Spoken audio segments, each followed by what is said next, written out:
we are also joined today, like a wealth here, by LA City Councilwoman Monica Rodriguez, who I know came to Texas for you in 2018 and knocked on doors with her folks. Welcome, City Councilwoman.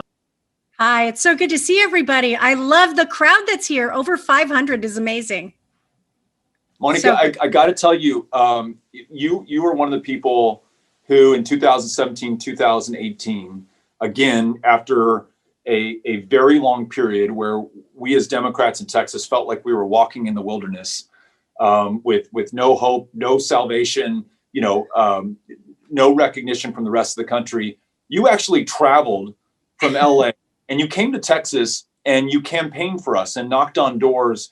And it was people like you and others here in Texas who allowed themselves to believe that produced the largest voter turnout in a Texas midterm election since 1970, since before either you or I were born. And though I didn't defeat Ted Cruz, we picked up 12 state house seats, 2 congressional seats, 17 African-American women were elected to judicial positions in Harris County.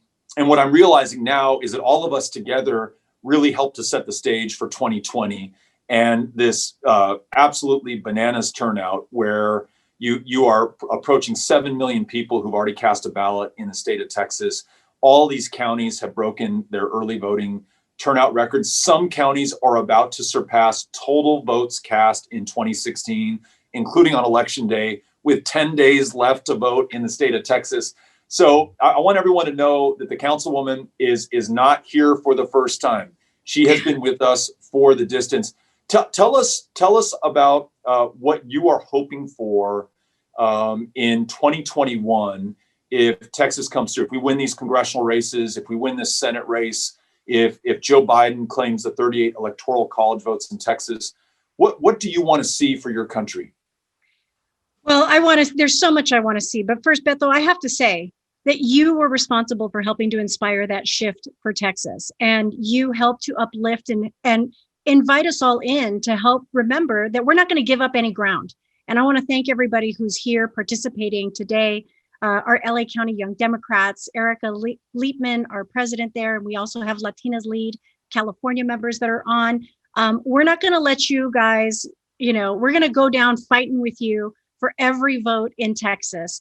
But, what I want to see is a country that embodies the same opportunities that my family was afforded as a result of being immigrants to this country. I'm first generation. As you know, my family from Juarez, Chihuahua and Mexicali, we had greater opportunities and access. My father, amongst the first Latino firefighters on the LA City Fire Department, served in Vietnam as a green card veteran. That is a narrative that so many members of our country, of our communities, had opportunities to.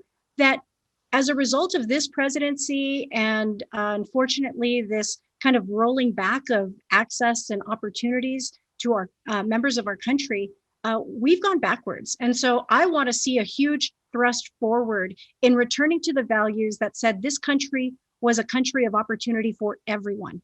And regardless of your immigration status, your gender, these are opportunities that are now being denied so many families. And I want to thank you also for helping to really raise the voices of those children that have been separated. The amount of, it's just inhumane how children are being separated from their families. And you were the first to help raise that issue to national attention. I'm grateful for your friendship and for your leadership and example to not let Texas be forgotten. And we are so proud to be aligned with you. And I want to thank Kate too. We're only as good as our team. I'm grateful for my team, Christine, Jerry, and my chief of staff. We flew out with a whole team to go support and do GOTV in Texas. And it was memorable. And we will be out there each and every time in lockstep with you all. Well, we love you out here, and we cannot wait until it is safe to circulate again. And we can give you a big hug, un abrazo in person, and also cheer you on for everything that you're doing for folks and candidates all over the country. And folks, you heard it from the council member. If you are outraged and made so sad and embarrassed for our country that 545 children don't know where their parents are right now because we took them from their moms and dads, deported their parents without any ability to track them or connect them afterwards. If you understand that this will be a stain on our conscience for as long as we allow it to persist, if you know that this is on all of us, if you want to do something about it, staying on this phone bank for the next 2 hours and calling every single Texas voter who has yet to cast their ballot, that is the way that we reunite these families, because in a Biden-Harris administration, they will make it a priority. They will spare no expense to make sure that every single one of these families is reunited, that we end the torture of these children, and that we hold accountable those who are responsible for it.